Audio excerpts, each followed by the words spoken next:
भद्रं कर्णेभिः शृणुयाम देवाः भद्रं पश्येमाक्षभिर्यजत्राः स्थिरैरङ्गैस्तुष्टुवागुंसस्तनूभिः व्यशेम देवहितं यदायुः स्वस्ति न इन्द्रो वृद्धश्रवाः स्वस्ति न पूषा विश्ववेदाः स्वस्ति नस्तारक्षो अरिष्टनेमि स्वस्ति नो बृहस्पतिर्दधातु। ॐ शान्ति शान्ति शान्ति। शङ्करं शङ्कराचार्यं केशवं बादरायणं सूत्रभाष्य कृतौ वन्दे भगवन्तो पुनः पुनः। ईश्वरो गुरुरात्मेति मूर्तिभेदविभागिने व्योमवद्व्याप्तदेहाय दक्षिणामूर्तये नमः। ॐ शान्ति शान्ति। सत्येन लभ्य तपसा येषयात्मा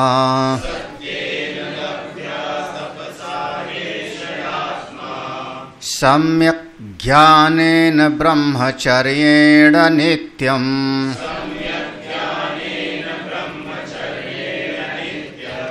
अन्ता शरीरे ज्योतिर्मयो हि शुभ्रो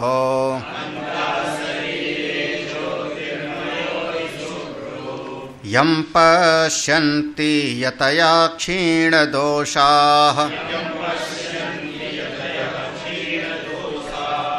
सत्यमेव जयति नानृतम् सत्येन पन्था विततो देवयानः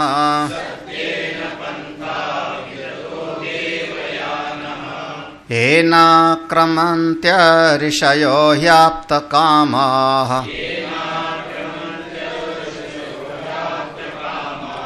तत्र तत्सत्यस्य परमं निधानम् यत्र तत्सत्यस्य सत्यम एव जयति। सत्य की ही हमेशा विजय होती है, ना अनृतम। झूठ कभी विजयी नहीं होता। सत्य और झूठ दोनों एक गुण है। सत्य सद्गुण है और झूठ दुर्गुण है। तो कोई भी गुण किसी न किसी गुणी के आश्रय पर होता है। तो सत्य की विजय होती है, ये कहने का अर्थ हुआ कि सत्य बोलने वाले की विजय होती है।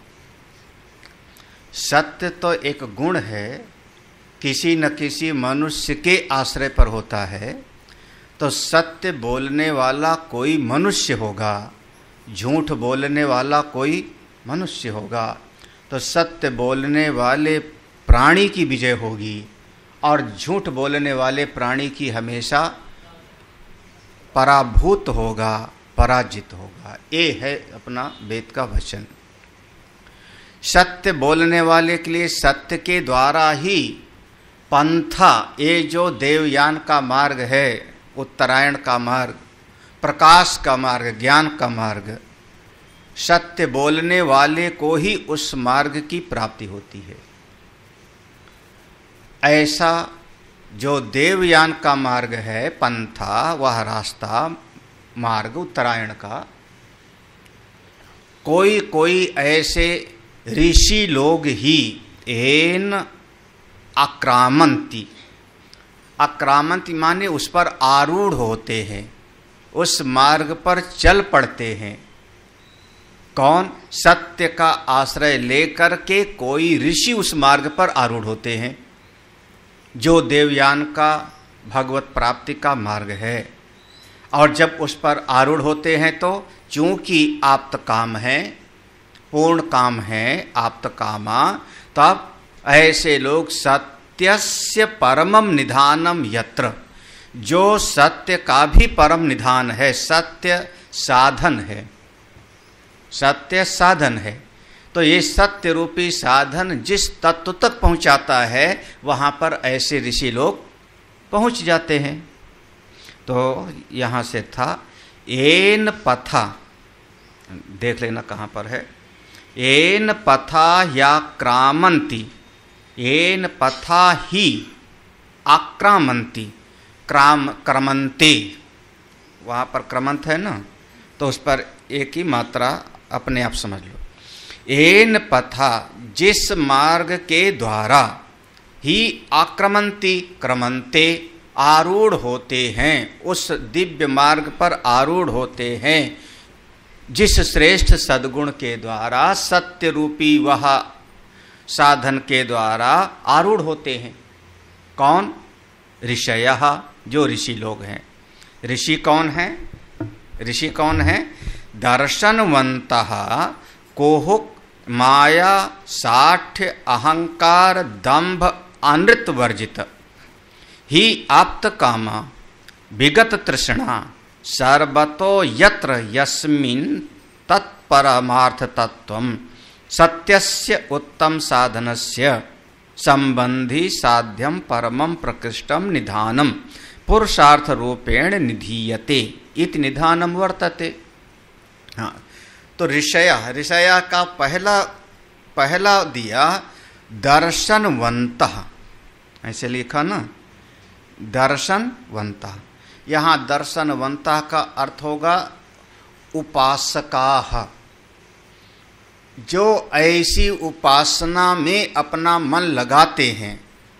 उपासक माने जो श्रेष्ठ सद्गुण को अपने भीतर लाने का प्रयास करते हैं, उसी का नाम उपासना है। हम जैसे फूल भी चढ़ाते हैं भगवान को, जल भी चढ़ाते हैं भगवान को, आरती भी करते हैं, तो वो भी हमारी उपासना ही है, वो भी उपासना है, भक्ति है। लेकिन जिन भगवान की हम उपासना कर रहे हैं, उन भगवान के गुण अगर मेरे भीतर आ जाएं तो समझना ये सबसे बड़ी उपासना है। उपासना का मतलब हुआ जिन हम भगवान का आरती कर रहे हैं, पूजा कर रहे हैं, तो उनके जो गुण हैं थोड़े बहुत तो हमारे भीतर आ जाएं। अब भगवान श्री कृष्ण हैं, तो भगवान श्री कृष्ण हमेशा अपने सच्चिदानंद स्वरूप में रहते हैं। कितनी भी घटना दुर्घटना हो जाए, लेकिन अपने आनंद स्वरूप से कभी वंचित नहीं। तो हमारे भीतर भी उसका गुण थोड़ा बहुत आवे, तब होगा उपासना। भगवान राम है, उनके लिए कहा गया रामो विग्रहवान धर्मः, वो धर्म के साक्षात स्वरूप हैं, मर्यादा पुरुषोत्तम राम हैं। तो मेरे जीवन में भी वो मर्यादा आवे, धर्म आवे, इसी का नाम होगा उपासना। यही उपासना है। भगवान शिव हैं, जहर पी लेते हैं समाज के कल्याण के लिए, और किसी से बात नहीं करते, तभी नाम पड़ा नीलकंठ। किसी से कभी भगवान ने ऐसा नहीं कहा तेरे लिए मैंने जहर पिया। जहर पिया, पूरे देवताओं को डर से मुक्त किया, आनंदित किया, लेकिन कभी किसी को भगवान ने कहा देवता लोग तुम्हारे लिए हमने जहर पिया? हाँ, मनुष्य लोग हम जहर ना पीते तो तुम लोग टे बोल गए होते सब उसी समय पर, हमने जहर पी बोला कभी भगवान ने? हाँ, आप श्रेष्ठ से श्रेष्ठ कार्य करिए और कभी कुछ मत कहिए, किसी पर कोई एहसान मत दिखाइए। ये गुण आवे तो समझना इसी का नाम हो गया उपासना। तो यहाँ जो दर्शनवन्तः लिखा है, इसका अर्थ होगा ऐसे महापुरुष जो अपने आराध्य के, अपने इष्टदेव के गुणों को अपने भीतर लाने का प्रयास करते हैं, वो है ऋषि, वो है ऋषि। हाँ, अग्नि देवता हैं, प्रकाशमान हैं, स्वयं जल के सबको प्रकाश देते हैं, सबको तेज देते हैं। आप भी अपने कष्ट उठा करके सबको प्रकाश दो। हाँ हाँ, ये दर्शनवंता। दूसरा है कोहुक, एक शब्द है वर्जिता आखिर में, इसको सबके साथ लगा देना। कोहुक वर्जिता, माया वर्जिता, साठ्य वर्जिता, अहंकार वर्जिता, दंभ वर्जिता, अनृत वर्जिता। दिख रहा है ना? तो वर्जिता मतलब वो सबके साथ लग जाएगा। तो कोहुक वर्जिता, कोहुक माने कोहुकम पर वंचनम। लो, सबसे सटीक परिभाषा हो गई। शायद आप लोगों की किताब में नहीं होगा, उसमें नहीं होगा। कोहुकम पर वंचनम, पर माने दूसरे को ठग लेना, इसका नाम होता है कोहुक। जैसे मोबाइल पर रुपया कट जाता है, जरा सा कुछ बता दो और आपका रुपया गया, ये क्या हो गया? ठग लिया ना। कोई एक था, कौन सा था, उसमें ताजमहल ही बेच दिया था किसी ने। ये तो जरूर जानोगे। हाँ हाँ, उसमें ताजमहल बेच दिया, दूसरे को बेवकूफ़ बना करके। क्या हुआ ये? हाँ, प्रॉपर्टी डीलर करते हैं, बिल्कुल जानते हैं कि इस प्लाट में 9 समस्या है, फिर भी उसको बेच देते। अरे एक ही प्लाट की 4 लोगों को रजिस्ट्री कर देते हैं। उसके बाद रजिस्ट्रार ने कहा फोटो खींच के लाओ, वहाँ की फोटो भी लगाने का शुरू कर दिया। पहले खरीदने वाले को, जो खरीदने वाला होता था, उसको अदालत जाना ही नहीं पड़ता था। वो भी समय था खरीदने वाले को कोर्ट जानने की ज़रूरत नहीं थी। हाँ, बेचने वाला जाकर के किसी के नाम भी रजिस्ट्री ही कर देता था, किसी के भी नाम। हाँ, किसी के भी नाम, हम आपके नाम कर देते रजिस्ट्री, उसमें क्या है। फिर बाद में दोनों को जाना पड़ा, फिर फोटो लगने लगा, फिर अंगूठा लगने लगा, फिर 10 उंगली लगने लगी, फिर अब प्लाट में जो है फोटो खींच के ले जाओ। क्यों? क्योंकि ठग विद्या वहाँ पर भी।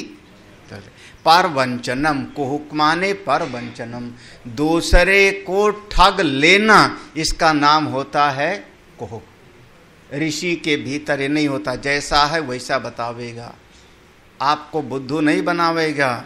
हाँ, कि भैया आपके सिर पे बाल नहीं है, फिर भी बुद्धू बना के कहेगा कंघा खरीद लो। है ना? तो कुहुक माने पर वंचनम, किसी को ठग। हाँ, ये लो सारा अर्थ ही बदल दिया। कह रहे हैं कुहू कुहू कोयल बोलती है, मतलब महात्मा जो है मीठा नहीं बोलते, मतलब यही हो गया कुहू। हाँ को, हाँ चल, ये ऐसे संगति लगाई जाती है। हाँ नहीं, ये संगति बिल्कुल। कोयल अपने अंडे को कौवे के घोंसले में रखाती है, बेचारे कौवे को मूर्ख बनाती है ना, और उससे अपने अंडे बच्चे को वो पलवाती है, कौवे से। इसीलिए कोयल जल्दी बोलती नहीं, क्योंकि जैसे बोलेगी वो कौवा मार के आवाज़ से पहचान जाए, तो कोयल जल्दी नहीं बोलती। जब उसके पंख निकल आते हैं बच्चों के, थोड़ा बड़ी हो जाती तब बोलती है। जैसे तब तक वो कौवा ही पालता रहता है, जैसे बोला कौवा समझ जाता है हमारी पार्टी का नहीं है, भले काला काला है तो चोंच मार के भगा देता है। इसीलिए जिसको मीठा बोलना हो बहुत दिन तक मौन रहना चाहिए, है ना। ज़्यादा शुरुआत में बोलना शुरू कर देगा तो गड़बड़ हो जाएगा। कम कोहुक माने ठग न कोई किसी को, पर वंचनम। देखो अगला शब्द है, हाँ कोहुक। अगला माया। माया माने अंतः अन्यथा गृहीत्वा बहि अन्यथा प्रकाशनम माया। अंतः अन्यथा, भीतर कोई और बात है, मन में कोई और बात है, बाहर हम कुछ और दिखावें, इसका नाम होता है माया। मतलब जैसा भीतर भाव है वैसा हम बाहर है। और भाई परिवार में कभी कभी करना भी पड़ता है, किसी को देख के अच्छा नहीं लगा, फिर भी दरवाजे पर आ गया, तो अंदर तो आता है कहाँ से आ गया ये, लेकिन ऊपर से कहते हैं आओ बैठो, चाय पियोगे कि नहीं पियोगे। तो बाहर से हम प्रेम दिखाते हैं और भीतर बिल्कुल प्रेम, भीतर शत्रु का भाव है और बाहर हम मित्र का भाव दिखा रहे हैं, इसका नाम हो गया माया।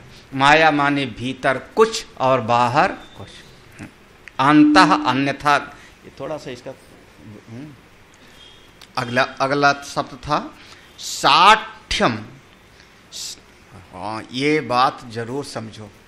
साठ्यम, साठ्यम मतलब यहां पर विभव अनुसारेण अप्रदानम। नहीं मिल रहा किसी को ना, कहाँ लिखा है?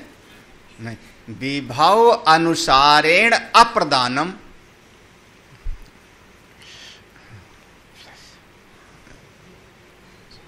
साठ्यम माने विभव अनुसारेण अप्रदानम, अपने वैभव के अनुसार ना देवे। मैंने संस्कृत बोल दिया, विभव अनुसारेण अप्रदानम, अपने वैभव के अनुसार ना देवे, उसको कहते हैं साठ्यम। अपनी हैसियत के अनुसार।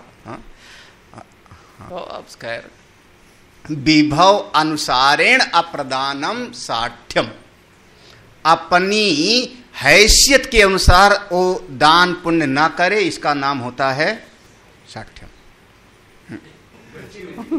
अब भाई वो अपनी जैसी सामर्थ्य है वैसे कोई सेवा करता है, अपनी सामर्थ्य के अनुसार हम करते हैं, लेकिन दिल ही ना हो वह उसके भीतर है बहुत कुछ, लेकिन दिल ही नहीं है, तो उसको कहते हैं साठ्यम।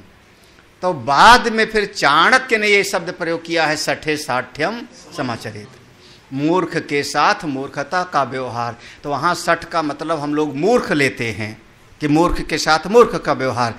यहां पर शास्त्र में जब ऋषि के साथ आया है तो साठ्य वर्जितम, इसका मतलब हुआ कि अपनी सामर्थ्य के अनुसार हम करते हैं। हाँ, हम लोगों के यहाँ हमारे महात्माओं के बीच में होता है, हमारे महात्माओं के बीच में होता है। हाँ, हाँ ना। हाँ, अब महामंडलेश्वर होंगे तो ऐसा होगा, महंत होंगे तो ऐसा होगा, कोतवाल होगा तो ऐसा होगा, थानापति होंगे तो हमारे थानापति जी हैं आवाहन अखाड़ा, आनंद अखाड़े के, तो थानापति जी होंगे तो ऐसा होगा। और सबका बिल्कुल फर्क है महाराज। तो ऐसे यहाँ मत कहना कि सबको सम दृष्टि से देखना चाहिए। हाँ, वो मत लगाना पंडिता सम। हाँ, समदर्शी और सी अपने घर पे रखे रहो ज्ञान। इसको कहते ज्ञान मत बघारो, ज्ञान हमको बहुत आता है। अपनी औकात अपनी हैसियत के अनुसार देना चाहिए। यज्ञ होवे, मंदिर होवे, दान होवे, तो वहाँ पर आप अपनी सामर्थ्य के अनुसार करो आप, और अपनी सामर्थ्य से जब बढ़ करके करते हो तो उसको हम कहते हैं, फिर उसका नाम होता है दान। हाँ, दान कोई साधारण, अपनी सामर्थ्य से बढ़ के जब हम करते हैं। हाँ, तो हाँ, साठ्यम, इतना साठ्यम विभव अनुसारेण अप्रदानम, अपनी सामर्थ्य अपनी योग्यता के अनुसार हम दान या त्याग ना करें, उसका नाम साठ्यम। अब अगला शब्द है अहंकार। अहंकारो मिथ्याभिमान, अहंकारो मिथ्या अभिमान। अरे झूठे है अहंकार आपका, कुछ नहीं है आपका। जिस चीज को लेकर के अभिमान बनाए हो आपका है ही नहीं, उसके 9 दावेदार और खड़े हुए हैं। हाँ, कानूनन जो है गाड़ी के ऊपर हम तमाम तरह का लिखा नहीं सकते हैं। मतलब गाड़ी भी सरकार कह रही कि तुमको चलाने के लिए दिए हैं, ये गाड़ी तुम्हारी नहीं है। हाँ, कानूनन मना है। हाँ, बताओ, आप कह दो कि मैंने पैसा दिया है, रोड टैक्स जमा किए हैं, लेकिन फिर भी सरकार कहती नहीं, जितनी जमीन है वो तुम्हारी नहीं है, 1 भी इंची लैंड आपकी नहीं है, सारी की सारी जमीन किसकी? सरकार की, भारत सरकार की है जमीन, आपकी कहां से है? सरकार ने आपको दिया है कि चलो ठीक है आप इस पर रह लो, घर बना लो, जब जरूरत होगी तो सरकार उस जमीन को आपसे ले लेगी। एक उसी को कह दो नोटिफिकेशन जारी किया और जमीन एक्वायर होगी। अधिग्रहण कर लिया। आप ठीक है, तो आप अकड़ते रहो कि हमने फलनवा से खरीदा था, आप मुआवजा लो, बाहर हो जाओ। हाँ, आपका कुछ नहीं है, फिर क्या काय का अभिमान? अगर विचार की कसौटी पर कसो तो जमीन आपकी नहीं है, विचार की कसौटी पर कसो तो बेटा बेटी आपके नहीं है, विचार की कसौटी पर कसो तो ये शरीर भी आपका नहीं है, फिर भी आप किसको अपना मान रहे हो? जो आपका नहीं है उसी को आप अपना मान रहे हो। इसी का नाम है मिथ्या अभिमान, मिथ्या अभिमान। हाँ? क्या हुआ? कुछ नहीं समझ में आया? है क्या है आपका? वही मैं पूछूं, अगर है क्या आपका तो अच्छा, जिस चीज को आप अपना कह रहे हो, बेटा तो दावेदार बैठा है ना, वो कहता है हमारा घर है, तो आपका घर है कि बेटे का है? पहले फैसला करो पक्का, आपका है कि बेटे का है? हाँ? क्या अब नहीं बोलोगे आप? हाँ, तुम्हारे जिंदा रहते तुम्हारा है। जरा सा किसी को देखे दिखाओ ना, संबंध टूट जावे। पहचान तो तभी होगी ना, आप देख करके दिखाओ, संबंध बिगड़ जाते हैं महाराज। तो बहुत जीवन बड़ा जो है कठोर है, कटु है। कुछ नहीं है महाराज। जब शरीर ही अपना नहीं है तो है ना, तो कुछ नहीं। फिर भी आदमी क्या मानता है? सब है मेरा है। कोई मौके पे काम नहीं आते, ना बेटा, ना बहू, ना बेटी, ना दामाद, कोई काम नहीं आता। इसलिए जितना हो सके नारायण की शरण ले लो, परमात्मा की महाराज। हाँ, केवल आपके आत्मदेव ही आपके अपने हैं, आपकी आत्मा ही आपकी अपनी है, और कोई आपका अपना नहीं है। सब जब तक उनका फायदा हो रहा है, उनका काम बन रहा है, तब तक आपसे जुड़े हुए हैं, तब तक। हाँ, आप फीस का पैसा देते रहो, उनको मोटरसाइकिल खरीद के देते रहो, सवेरे से शाम तक पकौड़ी चाय खाना बना के पूछते रहो, तब बेटा बेटा, बेटी बेटी, दामाद दामाद है। जब हनुमान जी ने बार बार समझाया, अरे विभीषण चल भगवान के पास, देख कहूँ कवन मैं परम कुलीना, जब हमको भी भगवान ने अपनी शरण में ले लिया, बंदर हूं, तब तू तो कम से कम भगत है, चल भगवान की शरण में। लेकिन कैसे जावे? क्योंकि लंका का राज, करत राज, रावण ने कहा था करत राज। क्यों?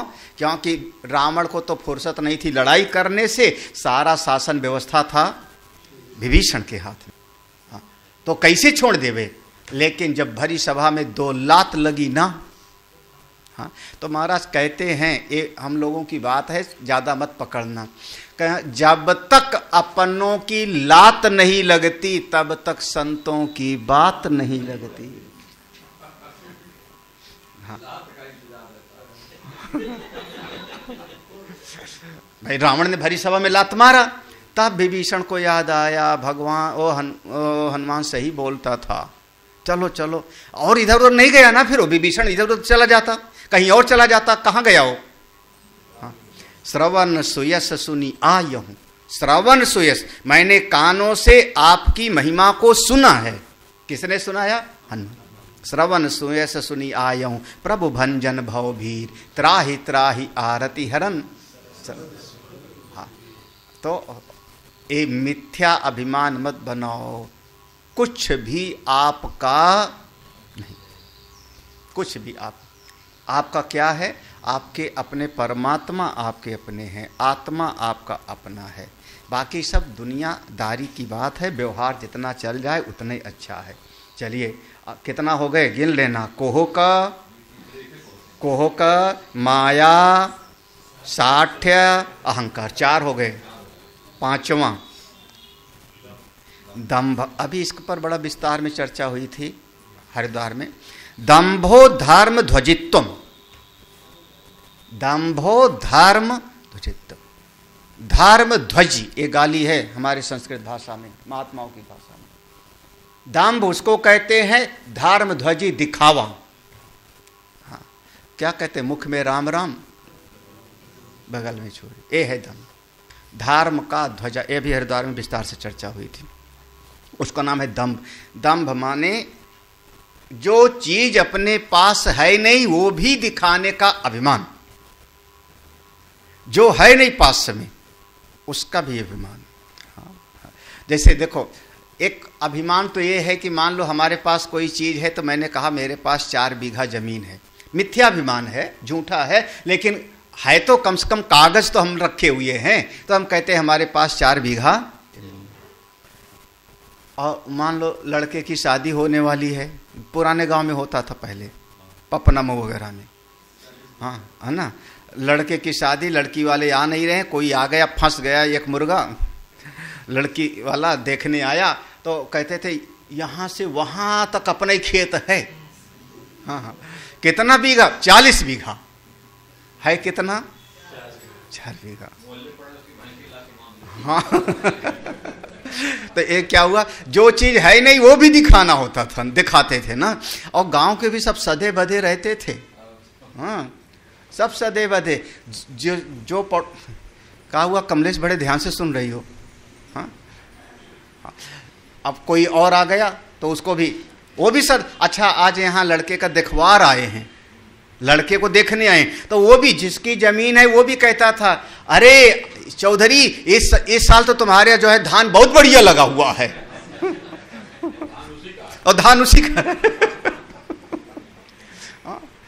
दंभ धर्म ध्वजित्व, जो चीज अपनी है नहीं उसको भी अपनी दिखाना, इसका नाम है धर्म ध्वजी। अगला क्या था? अनृतम आयथा दृष्ट भाषणम। अनृतम आयथा दृष्ट भाषण, जैसा देखा उससे विपरीत बोलना, इसका नाम हो गया अनृत। एतैर दोषैर वर्जिता इत्यर्था। बस हो गया इतना। जिनके भीतर ये चीजें नहीं हैं, 7 चीजों से जो वंचित हैं नहीं, उन्हीं को हम कहते हैं ऋषि। एक दर्शनवंतः, ये विधेय तरीके से उपासक, और 6 व्यतिरेक, एक अन्वय और 6 व्यतिरेक। दर्शनवंतः ये अन्वय है, ये है, और 6 चीजें नहीं है। कोहक, माया, साठ्य, अहंकार, दंभ, अनृत, ये 6 चीजें नहीं हैं, और एक दर्शनवंत। ऐसे ऋषि लोग, देखो ऐसे ऋषि लोग कैसे हैं? आप्त कामा, उनका हृदय तृप्त है, विगत तृष्णा, अब संसार की कोई तृष्णा उनके भीतर नहीं। तो हुआ क्या, जब कोई तृष्णा नहीं तो सर्वतो यत्र, अब वो हमेशा, सर्वत्र माने सब जगह पर, जहां रहते हैं ऐसे रहते हैं अपनी महिमा में। तो यत्र, यत्र माने उस जगह पर जाएंगे, यत्र माने वहां जाएंगे। ऐसे लोग, ऐसे महापुरुष लोग वहां जाएंगे।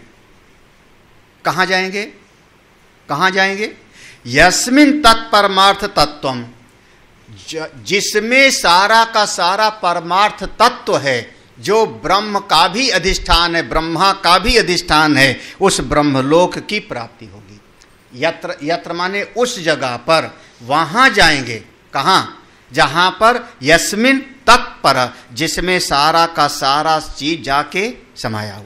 तत् परमार्थ तत्वम, वहां जाएंगे जहां सत्य से उत्तम साधन से संबंधी साध्यम, जो सत्य का पालन करने वाला सर्वोत्तम साधन है, वो साधन जहां ले जाता है, उसका संबंधी, संबंधी माने वो साधन जहां ले जाता है, कहां पर? ब्रह्मलोक इत्यादि, वहां पर ऐसे महापुरुष लोग जाएंगे। कैसा है वो? परम प्रकृष्टम, सर्वोत्कृष्ट है। निधानम, वो मंत्र में निधान शब्द है, उसका अर्थ है पुरुषार्थ रूपेण निधीयते, परम पुरुषार्थ, जो मोक्ष है, जहां पर अनुभूति होती है, जहां पर आपको हृदयाकाश में परमात्मा का अनुभव होता है, वहां वो पहुंच जाएंगे जो ऐसे ऋषि होते हैं। तत्र चा एन पथ आक्रमंती, वहां पर ऐसे पथ आक्रमंती, इस साधन के द्वारा उस पथ पर जाते हैं। सा सत्येन वितता इति पूर्वेण संबंधा। और सत्य के द्वारा, सत्य का जो मार्ग है, वितता माने बहुत विस्तीर्ण फैला हुआ है। सत्य के मार्ग पर जाएंगे तो बहुत विस्तार से उस तत्व तक पहुंच जाएंगे। इति एतत् हो गया थोड़ा सा। अगला मंत्र, अब एक शब्द इसमें आया था निधानम, निधानम आया था ना वहां पे। तो सत्यस्य निधानम यदि उक्तम तत्पुनः विशेष्यते इत्याह। सत्य का भी जो निधान है, सत्य का भी जो खजाना है, इस सत्य बोलने वाला जहां पहुंच जाता है वो कैसा है, वो कैसा है? सत्य बोलने वाला जहां पहुंचेगा कैसा है? जो परम पुरुषार्थ है वो कैसा है? उसका कोई लक्षण है? तो आगे कहते हैं अगला मंत्र। अब इसमें भी गिनना, इसमें शायद 8 लक्षण होंगे। बृहच्च तद्दिव्यमचिन्त्य रूपम सूक्ष्माच्च तत्सूक्ष्मतरं विभाति दूरात् सुदूरे तदिहान्तिके च पश्यत्सु इहैव निहितं गुहायाम् बृहच्च तद्दिव्यमचिन्त्य रूपम् सूक्ष्माच्च तत्सूक्ष्मतरं विभाति दूरात् सुदूरे तदिहान्तिके च पश्यत्सु इहैव निहितं गुहायाम्। वह तत्व कैसा है उसका लक्षण है। जैसे किसी भी चीज का लक्षण आप बताते हो, आम ही एक आम खरीदना है तब भी बच्चे को कहोगे, हाँ। हलवा बनाना हो तो भी लक्षण बताते हो आप। बच्चे को सिखाना हो तो सूजी भूनना, कब तक कब तक कब तक भूनना सूजी? हाँ, चलो, जब तक उसका रंग सुनहरा ना हो जाए। सूजी सफेद थी, उसका रंग गोल्डन हो गया, तब तक। ठीक है, ये लक्षण है। जब तक उसकी सुगंध ना, देखो सुगंध भी बदल जाएगी, ये लक्षण है ना। जब उसकी सुगंध, उसका वो, अच्छा अरहर की दाल बनानी हो तो कितनी सीटी लगना होगा? 3। जब दाल भी कुकर में पक जाते हैं तो बाहर सीटी के साथ उसकी गंध फैलती है और उसकी गंध से पता लग जाता है कि दाल पक गई कि नहीं पकी, है ना। तो इसका कहते हैं लक्षण, इसी का नाम है लक्षण। बिना लक्षण के किसी भी चीज को समझा नहीं जा सकता। तो महाराज बताइए उस परमात्मा का क्या लक्षण है, ब्रह्म का क्या लक्षण है? तो पहला लक्षण दिया बृहच्च। वो कैसा है? बृहत्, सबसे बड़ा, सबसे बड़ा, सबसे बड़ा। किससे बड़ा? तुम्हारे पपना मऊ से बड़ा। पपना मऊ से बड़ा? बोले लखनऊ शहर। लखनऊ शहर से बड़ा? उत्तर प्रदेश। उत्तर प्रदेश से बड़ा? भारतवर्ष। भारतवर्ष से बड़ा? एशिया। एशिया से बड़ा? पूरी पृथ्वी, विश्व। पूरे पृथ्वी से बड़ा? बोले बृहस्पति ग्रह, मंगल ग्रह। चलना है बृहस्पति ग्रह पे, बहुत बड़ा ग्रह है। हमारे कहते हैं वो पृथ्वी से कई गुना वो बड़ा है, पृथ्वी से कई गुना बड़ा है। हाँ, इसीलिए भारी है, इसीलिए नाम है गुरु। गुरु माने वो जो थोड़ा गुरुत्व, जो भारी होवे, थोड़े में टस मस ना हो जावे, उसी को। हाँ हाँ, शरीर से भी, विचारों से भी। तुम्हारे जो है अभी अभी उछल कूद किया, गलती किया, बोले ठीक है, अगले क्षण सॉरी गुरुजी। अब गुरुजी तो है पिघलते ही नहीं। तो फिर कहेंगे गुरुजी बड़े जिद्दी हैं, बड़े कठोर हैं, क्योंकि गुरुजी जल्दी नाराज भी नहीं होते और गुरुजी जल्दी खुश। वो घर में है, दिन भर में 50 बार लड़ाई किया, बच्चे ने 50 बार क्या बोला, अरे मम्मी खुश उतने में, है ना, इतना बोल दिया मम्मी खुश। हाँ, गुरु जी इतने में नहीं खुश होंगे। फिर एक बार नाराज हो गए तो सालों फिर भरोसा नहीं कब, क्यों? क्योंकि गुरु जी भारी है, गुरु है ना। हाँ, तो कहाँ चलना है, किस ग्रह पे, मंगल पे कि गुरु पर? हाँ, मंगल ग्रह पे वजन कम हो जाएगा आपका, यहाँ का 100 किलो और मंगल ग्रह पे 37 किलो। हाँ, तो अच्छा, इससे भी बड़ा जुपिटर। बेटा जुपिटर को ही हम बृहस्पति बोल रहे हैं। जुपिटर को ही हम गुरु बोल रहे हैं, कुछ और है अलग। अब तुम जैसे हमने मंगल कहा, मंगल को मार्स बोलते हैं। मार्स माने मंगल, मून माने चंद्रमा। हाँ, चंद्रलोक, मून, ऐसे जो है ना, सब पढ़ना पड़ेगा। हाँ, शनिवार को सैटर्न, वो बड़ा धीरे धीरे चलता है। जो पिटाई करे वो जुपिटर। हाँ, सन और मून देखो। अच्छा, सन बड़ा है, सन से भी बड़ा आकाश, गैलेक्सी, आकाश गंगा। एक गैलेक्सी में हजारों हजार सूर्य हैं, तो गैलेक्सी बड़ी। गैलेक्सी से बड़ा आकाश, स्पेस, स्पेस से भी बड़ा। अब सब बड़ा बड़ा करते जाओ तो सबसे बड़ा जो है उसका नाम है ब्रह्म, जहां पर आपका विचार नहीं पहुंच सकता। हाँ, अरे एक महाराज जी ने कहानी सुनाई थी अपने यहाँ पे, शायद आपने सुना है, किसने सुना है, एक महात्मा ने सुनाई थी कि एक महात्मा ने कन्या को पाल लिया। कन्या बड़ी जो है बड़ी हो गई, शादी विवाह के लायक। अब महात्मा जी ने कहा किससे विवाह करेगी? उसने कहा आप इतने तपस्वी हैं पिताजी, तो जो सबसे बड़ा होवे उसके साथ मेरा विवाह करिए। हाँ, सुने ना, हमने भी किसी जो सबसे बड़ा हो उसके साथ विवाह करिए। अब वो महात्मा ने कहा सबसे बड़ा दुनिया में तो नारायण के अलावा कोई हो ही नहीं सकता, उनसे कौन बड़ा है? विष्णु भगवान। महाराज लेके महात्मा पहुंच गए उस कन्या को, चल। हाँ, सही बात बताएं, वो कन्या कौन थी? एक दिन महात्मा ध्यान में बैठे थे, तो ध्यान में बैठते समय अचानक उनकी गोद में कोई ऐसे गुलगुली लगा। चौंक करके देखा तो उनकी गोद में एक चूहिया आ गई थी। बिल्ली से डर के भागी थी, बिल्ली दौड़ाई थी तो चूहिया आके गोद में बैठ गई महात्मा जी के। महात्मा ने देखा, डर रही, निर्भय हो जा। चूहिया बड़े प्यार से देखी। महात्मा जी ने कमंडल लिया, कमंडल में से जल से छिड़का, मंत्र पढ़ दिया, कन्या बन गई। चूहिया को बना दिया कन्या। अब बिल्ली से डरने खत्म।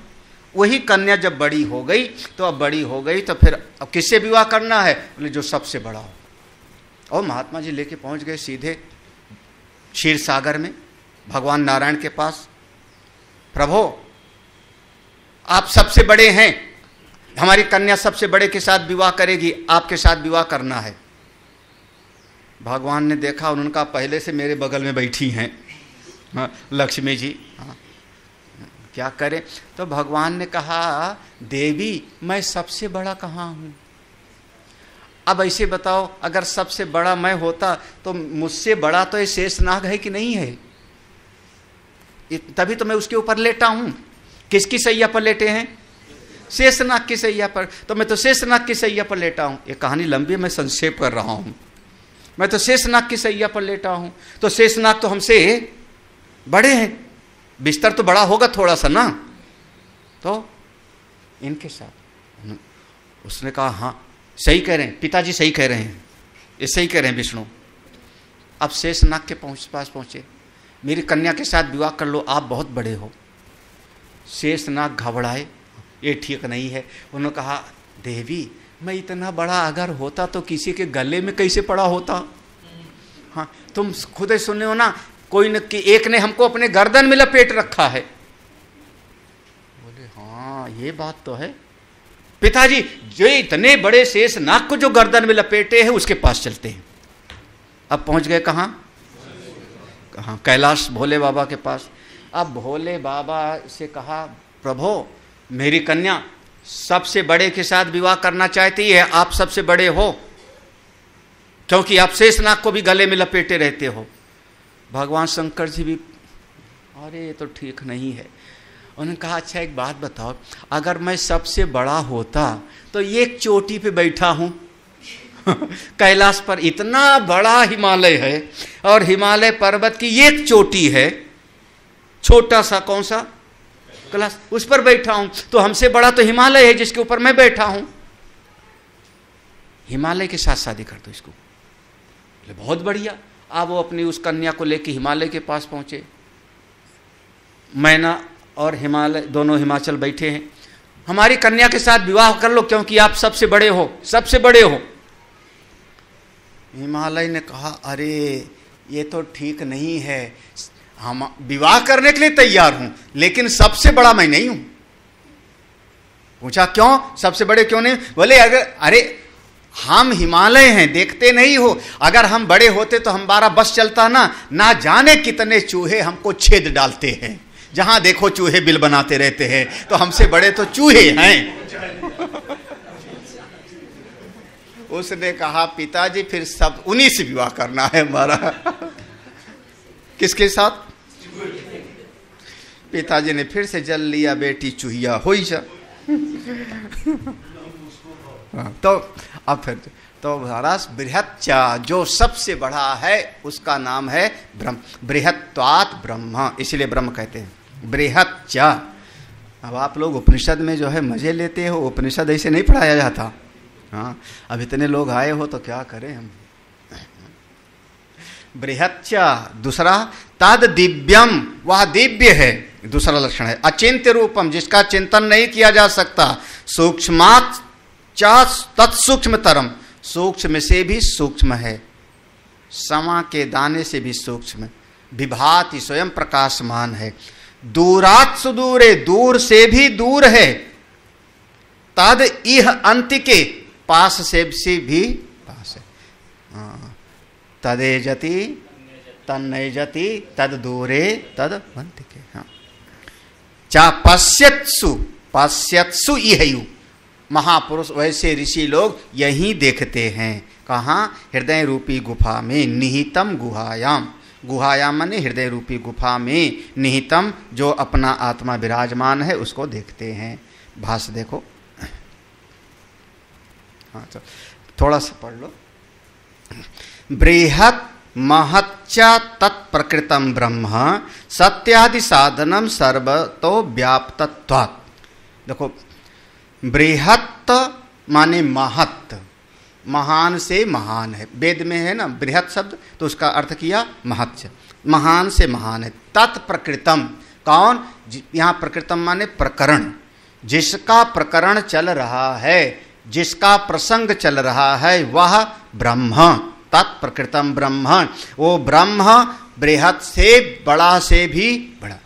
कौन? सत्यादि साधनम सर्वतो व्याप्तत्वात्, जो सत्य आदि के द्वारा जो साधन बताए गए थे, सत्य सम्यक ज्ञानेन तपसा, जो उससे प्राप्त होता है, व्याप्त जो उससे प्राप्त होता है, वो महान से भी महान है। एक बार अनुभव हो जाए फिर कुछ बाकी नहीं रह जाता, जीवन धन्य हो जाए। दिव्यम, देखो दूसरा शब्द था दिव्यम। दिव्यम स्वयं प्रभम अनिंद्रिय गोचरम अतएव न चिंतयितुम शक्यते अस्य रूपम इति अचिंत्य रूपम। करें दिव्यम, वो कैसा है? दिव्यम माने स्वयं प्रभम। ये स्वयं प्रभा कौन? रामायण वाला याद कर लेना। उसके बाद फिर स्वयं प्रभा का कहीं कोई जिक्र नहीं है, कहीं केवल उतना ही जिक्र है। उसके बाद स्वयं प्रभा वहां से चली जाती गुफा से, उसके बाद कोई किसी ने देखा नहीं। स्वयं प्रभा माने आपकी आत्मज्योति जो स्वयं प्रकाशमान है। देखो स्वयं प्रकाशमान है, स्वयं प्रभम, जिसको किसी और साधन की जरूरत नहीं। अनिंद्रिय गोचरम, अब चूंकि स्वयं प्रकाश स्वरूप है तो उसको किसी इंद्रिय के द्वारा आप नहीं देख सकते, वो प्रमेय नहीं बनता। अप्रमेय शांतम शाश्वतम अप्रमेय मनगम। किसी भी इंद्रियों के द्वारा वो देखा नहीं जा सकता। जब किसी भी इंद्रियों के द्वारा नहीं देखा जा सकता, इंद्रिय अगोचरम अतः ये हो, इसलिए न चिंतयितुम शक्यते, इसलिए उसका कोई बुद्धि भी चिंतन नहीं कर सकता। अस्य रूपम इति अचिंत्य रूपम, कैसे चिंतन करोगे उसका? बुद्धि इतनी सी और वो ब्रह्म इतना सा, चिंतन कैसे करोगे? हाँ, कैसे? हाँ, समुद्र के बारे में क्या जानते हैं आप? हाँ, थोड़ा सा पानी देखा है, किनारे खड़े होकर के थोड़ा सा पानी देखा है। कितना बड़ा समुद्र है, कितना गहरा होगा, कितना गहरा होगा समुद्र, कितना बड़ा होगा? हाँ, क्या जानते हैं हम? तो समुद्र हमारी बुद्धि की समझ में नहीं आवेगा। हाँ, नहीं आवेगा महाराज। समुद्र में भी न जाने कितने तरह के हैं।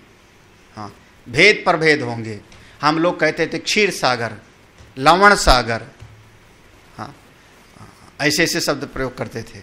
नमक का सागर, हाँ, ऐसा एक नमक का समुद्र है अभी, वहाँ डूबता नहीं कोई। हाँ, है ऐसा एक जगह ऐसा है जहाँ नमक वाला पानी है, उसमें डूबते ही नहीं कोई। डूब जावे कि मैं मर जाऊं तो भी नहीं मरता वहाँ। पता, वहाँ रुकना नहीं, रुकते नहीं वहाँ ज़्यादा अभी। हाँ, अब आजकल तो गूगल सर्च कर लेंगे, देख सकते। हाँ हाँ, तो हाँ, एक ऐसा जो है आइलैंड पर है, कहीं पर तरह तरह के हैं। हाँ, एक नाम प्रसिद्ध है ना, बरमूडा ट्रायंगल, तो न जाने क्या क्या है महाराज। इसलिए जो है अचिंत्य, जिसका चिंतन ना किया जा सके। अगला सक सूक्ष्मात आकाशादेह अपि तत्सूक्ष्मतरम निरतिशयम ही सौक्ष्म्यम अस्य सर्व कारणत्वात्। सूक्ष्मात आकाशादे, आकाश से भी सूक्ष्म, क्योंकि आकाश को आंख से नहीं देख सकते हो। ये जो खाली जगह है आकाश ही है, कैसे देखोगे? एक खाली जगह, ये सब आकाश है। तो सूक्ष्म में से भी एक राई का दाना है तो दिखाई पड़ेगा। हाँ, राई का दाना दिखेगा, एक झाड़ू का तिनका दिखेगा, एक बाल दिखेगा, लेकिन आकाश सूक्ष्म में से भी सूक्ष्म है। इसलिए यह आकाश से भी सूक्ष्म होने के कारण निरतिशयम ही, वह सूक्ष्मता में भी अतिशय है, उससे ज्यादा सूक्ष्म और कुछ नहीं है। क्यों? सर्व कारणत्वात्, क्योंकि आकाश का भी कारण वही। जो कार्य होता है, कार्य से कारण हमेशा सूक्ष्म होता है, व्यापक होता है। जैसे घड़ा कार्य है तो घड़े से मिट्टी थोड़ा व्यापक होगी। हाँ, क्योंकि घड़ा बनाया इतनी मिट्टी का, तो जो मिट्टी थी बहुत सारी थी, तो कार्य से कारण हमेशा बड़ा होगा, व्यापक होगा, ज़्यादा होगा। एक पूड़ी बनाई तो आटा कितना था थाली में? एक रोटी जो बना के दी गुरुजी को, उस एक रोटी से थाली में जितना आटा था ज़्यादा था कि नहीं? हाँ, व्यापक हो गया। ऐसे सारा जगत जिससे बना वो सबसे बड़ा, वो सबसे बड़ा, वो सूक्ष्म से सूक्ष्म, वो अचिंत्य रूप, वो महान निरत से, क्योंकि सर्व कारणत्वात् विभाति विविधम आदित्य चंद्राद्य आकारेण भाति दीप्यते। वह विभाति माने प्रकाशित होता है, अनेक प्रकार से वही प्रकाशित होता है। कैसे? विविधम आदित्य चंद्राद्य, हाँ, अनेक रूप से। और क्या? हाँ, न जाने कितना, अनेक सूर्य अनेक चंद्र, वही न तत्र सूर्यो भाति। हाँ, चलो। किंचा, और क्या? दूरात विप्रकृष्ट देशात् सुदूरे विप्रकृष्ट तरे देशे वर्तते आविदुषाम अत्यंत आगम्यत्वात् तद ब्रह्म। यही चीज समझना है, यही समझना है। वो दूर से दूर, किंचा, और क्या कहें? दूरात माने विप्रकृष्ट देशात् सुदूरे, बहुत दूर, बहुत दूर। कितना दूर? हाँ, यहां से हरिद्वार, बहुत दूर, जहाँ चारों तरफ से पहाड़ पहाड़ है, नदी बहती है गंगा जी। महाराज देख करके जो मज़ा आता है वहाँ पर। एक तरफ से हिमालय दिखता है ना, वहीं से इसलिए हरि का द्वार ऊपर, बद्रीनाथ का तो पहाड़। और हमारे सप्तऋषि में गंगा जी 7 धारा में बट जाती हैं, बरसात में दिखता है। इस वहाँ कहते हैं 7 ऋषि लोग तपस्या करते थे, अत्रि वशिष्ठ सब तपस्या करते थे। गंगा जी आई तो समस्या पैदा हुई, वहीं से प्रवाहित होना था, तो गंगा जी जहाँ जहाँ ऋषि बैठे थे उनको बचा दिया, तो 7 धारा में प्रवाहित हो गई, तो नाम पड़ा सप्तऋषि, सप्तऋषि सप्तधारा। तो बरसात में वहाँ 7 धाराएं दिखती हैं, 6-7 तो, हाँ 5-6 हमने गिना, 5-6 तो हमने गिना है वहाँ पे। महाराज क्या सुंदर दृश्य होता है, जिसने नहीं देखा उसकी सारी जिंदगी बेकार, हाँ ना। हाँ, तो दूर से दूर क्या दिखता है। और सवेरे खड़े हो जाओ अगर खिड़की खोल के, तब वो पहाड़ के ऊपर जो धुआं धुआं, है ना, क्या मजा आता है। तो वो है हरिद्वार, दूर से दूर, ऐसे आत्मा दूर से दूर। विप्रकृष्ट तरे देशे वर्तते, सबसे दूर वही है।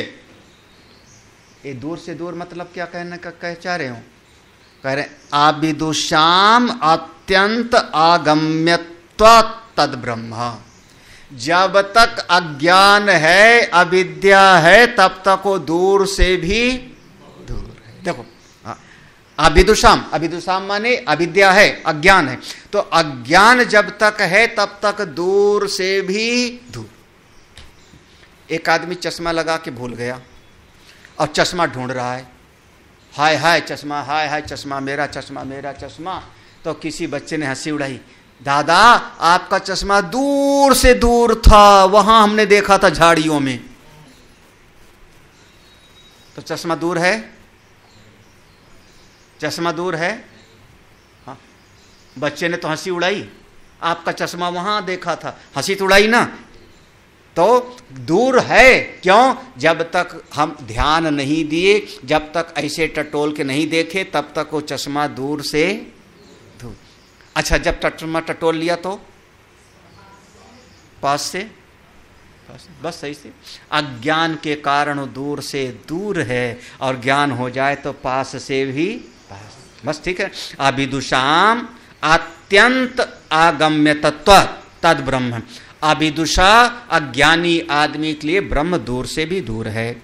यह देहे अंतिके समीपे च विदुषाम आत्मतत्वात् सर्वांतरत्वाच्च आकाशस्य अपि अंतर श्रुते। यह, ये माने इसी शरीर में, देहे अंतिके, इसी शरीर के भीतर देखो तो, यहीं पर इसी शरीर के भीतर पास में किसको? विदुषाम, ज्ञानी जो है, अज्ञान में दूर से दूर, और जो ज्ञानी है आत्मत्वात्, क्योंकि आत्मा ही अपनी मिले हुआ है, तो पास से पास है। सर्वांतरत्वात्, सबके भीतर वही है, सबके भीतर वही। अरे आकाश से अपि, वो आकाश के भी भीतर है। इस बात को तो श्रुति ने कहा है, इस बात को तो श्रुति ने भी कहा है कि वो आकाश का भी आकाश है। तो सब ज्ञान से पास है, और अज्ञान से दूर से भी दूर। इह पश्यस्सु चेतनावत्सु इति एतत् निहितम स्थितम दर्शनादि क्रियावत्वेन योग भी लक्ष्यमाणम। इह, यहीं पर रहते रहते, पश्यत्सु, पश्यत्सु ए मंत्र में लिखा होगा, पश्यत्सु चेतनावत्सु, अपना ज्ञान का प्रकाश स्वरूप। जब आत्मा स्वयं प्रकाश है तो कोई ऐसा ऋषि उसको देखता है, अनुभव करता है, अनुभूत में आता है। कहाँ पर? निहितम स्थितम दर्शनादि क्रियावत, अपने भीतर, अपने ही भीतर।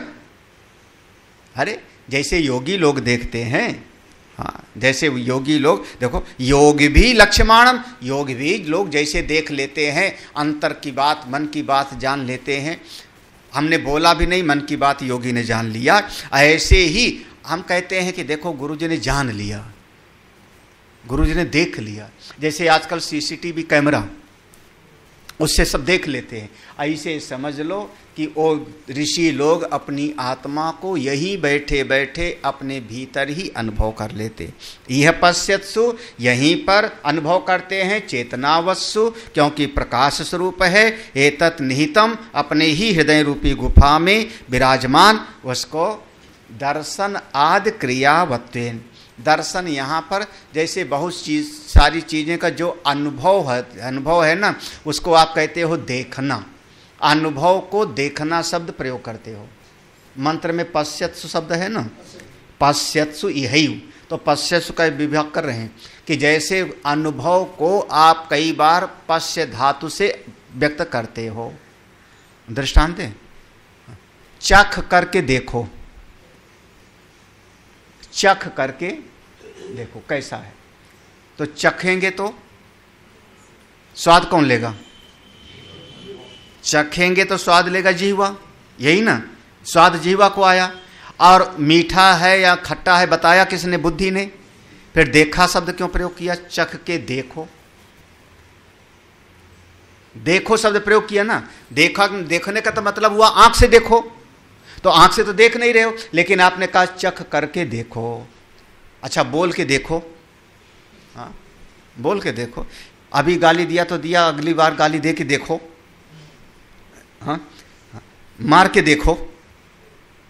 देखने का मतलब क्या हुआ वहां पर? अनुभव करने के अर्थ में। हाँ समझना इस बात को, देखने का अर्थ अनुभव। उसी बात को कह रहे हैं, इसको कोई तत्ववेता योगी भी जैसे देखते हैं ऐसे देखते हैं। कहाँ पर देखते हैं? क्वा गुहायाम बुद्धि लक्षणायाम। कहाँ देखते हैं? क्वा कहाँ पर, कहाँ अनुभव करते हैं? गुहायाम। गुहायाम माने मंत्र में गुहायाम होगा। गुहायाम माने बुद्धि लक्षणाम, हृदयाकाश में, अंतःकरण में, अपने ही अंतःकरण में। तत्र ही निगूढ़म लक्ष्यते विद्वद भी, तत्र ही वहीं अपने अंतःकरण में ही, हृदय में ही निगूढ़म छुपा हुआ है वो अपना आत्मा। उसको विद्वद भी लक्ष्यते, विद्वान महापुरुष उसको जान लेते, अनुभव कर लेते अपनी आत्मा को। तथापि, इसके बाद भी, तथापि इसके बाद, आप ही के भीतर आत्मा है, सब आप आत्मा हो, इसके बाद भी अविद्या संवृतम सन, अविद्या के कारण आप इतना ज्यादा लपेटे गए हो। संवृतम माने आच्छादित, लपेटे गए हो कि ना लक्ष्यते, ऐसे वहां सन है ना, तो दो है। हाँ, तथापि अविद्या संवृतम सन न लक्ष्यते, तत्रस्थम एव, तत्रस्थम वहीं पर आप ही के भीतर आत्मा विराजमान है। लेकिन अविद्वद भी, अज्ञानी आदमी अज्ञान के कारण इतना ज्यादा फंसा हुआ है कि पास रहते हुए आत्मा को भी जान नहीं पाता। कोई बिरला जानता है, कोई ऐसा महापुरुष जानता है, और जो जानता है वो मुक्त हो जाता है। पुनः अपि असाधारणम तद उपलब्धि साधनम उच्यते है। इसके बाद पुनः अपि, इसके बाद पुनः अपि असाधारणम तद उपलब्धि साधनम, अब उस आत्मा का अनुभव करने के लिए असाधारण साधन का, एक होता है साधारण साधन, एक होता है असाधारण। हाँ, असाधारण साधन, जैसे किसी चीज को देखना हो, देखो चश्मे को देखना हो तो प्रकाश भी चाहिए, प्रकाश भी चाहिए, साधारण साधन है। हाँ, प्रकाश साधारण साधन है। मेरे मन में इच्छा भी होनी चाहिए। चश्मा बहुत दूर होगा तो नहीं दिखाई पड़ेगा, है ना। अब ये चश्मा रखा होगा जानकीपुरम में तो नहीं दिखेगा। अच्छा, चश्मा बहुत पास में रखा होगा तो भी, तो ये सब है साधारण। उचित दूरी, प्रकाश, मन में इच्छा, ये सब चश्मे का देखने का साधारण कारण है। लेकिन नेत्र असाधारण कारण है।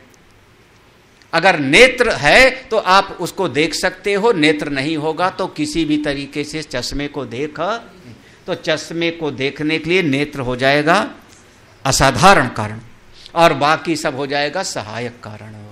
हाँ ठीक है ना। हाँ, अरे सुनना हो तो बिजली भी होना चाहिए, माइक भी होना चाहिए, ये सब क्या हुआ? साधारण कारण, साधारण, लेकिन कान में सुनने की शक्ति हो ये असाधारण कारण होगा। तो ऐसे ही ज्ञान के लिए, अब ज्ञान के लिए दान भी करना है, पुण्य भी करना है, यज्ञ भी करना है, तीर्थ भी जाना है, गंगा भी नहाना है, पहले भी बताया सब कुछ साधन करना है, ये भी वो भी। ऐसे कहा ना, सत्येन लभ्या तपसा हेष आत्मा। हाँ, तो सम्यक ज्ञानेन ब्रह्मचर्येण। हाँ, तो ये सब के सब साधन है। असाधारण साधन कौन सा है जिसके बगैर संभव नहीं, उसको बताते हैं, कल पढ़ेंगे हम लोग। ओम पूर्णमदः पूर्णमिदं पूर्णात् पूर्णमुदच्यते पूर्णस्य पूर्णमादाय पूर्णमेवावशिष्यते। ओम शांति शांति शांति। हरि ओम। श्री गुरुभ्यो नमः। हरि ओम।